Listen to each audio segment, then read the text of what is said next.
Networking basics. A computer network links devices for sharing resources and data using cable or wireless connections for efficient communication.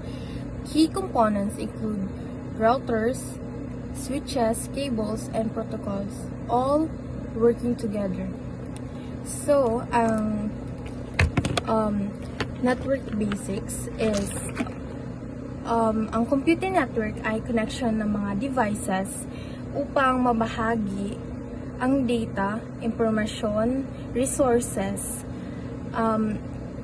gamit ang cable or wireless. So, local area networks or LANs. LANs connect devices in limited area, enabling fast data transfer and resource sharing for efficient communication. So, ang LANs is nag-uugnay sa mga devices na sa isang lugar or maliit na lugar na mabilis magpabahagi ng data or information. So, next, we have network models and protocols. So, we have OSI model, TCP/IP model, and networking protocols. So, OSI model defines 7 layers, each with specific roles to standardize network communication and improve interoperability. So, OSI model is may 7 na layers na tumutulong sa pag-ayos ng standards ng communication at sa network. And TCP/IP model is uses 4 layers focusing on practical data exchange and it forming the backbone of the modern internet. So, the TCP or IP model is may 4 na layers at ginagamit para sa pagpapalitan sa data or sa internet. And lastly, networking protocols. So, protocols like HTTP and SMTP set roles for device communication, ensuring seamless data transfer across networks. So, networking protocols, ang mga protocol tulad ng HTTP and SMTP ay mga patakaran na tumutulong sa pag-ayos at pagpadala ng data sa network. So next is network security basics. Importance of network security. Network security protects data, ensures business continuity, and maintains trust by defending against cyber threats. So, ang importance of network security is pinoprotektahan ang data system laban sa cyber threats. So, common security threats. Threats include malware, phishing, DDoS attacks, insider risk, and unpatched vulnerabilities. So, ang common security threats is maaaring magdulot ng pagnanakaw ng data, pagkasira ng system, or pagkawala ng information. Security measures. Use antivirus tools, include staff, patch system, enable MFA, and monitor network traffic.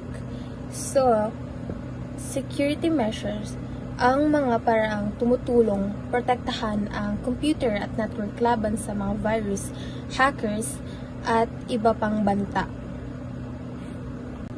And lastly is firewalls and IDs. Firewalls block unauthorized access, IDs detects suspicious. So, firewalls and IDs ay tumutulong sa pagdetect at pagharang ng mga banta sa network. Wide area networks. One overview. WANs connect LANs and MANs across large distances, enabling global communication and resource sharing for organizations. connect multiple LAN over a large geographic area between remote location, and commonly used by business organization. Technologies and protocols. Ones use circuit and packet switching, TCP and IP protocols, route and SD-WANs for efficient, reliable, and long distances.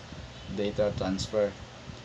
One, technologies like frame relay and ATM enables efficient data transfer, while protocols like PPP and TCP or IP ensures reliable communication. These tech and protocols work together to establish one applications.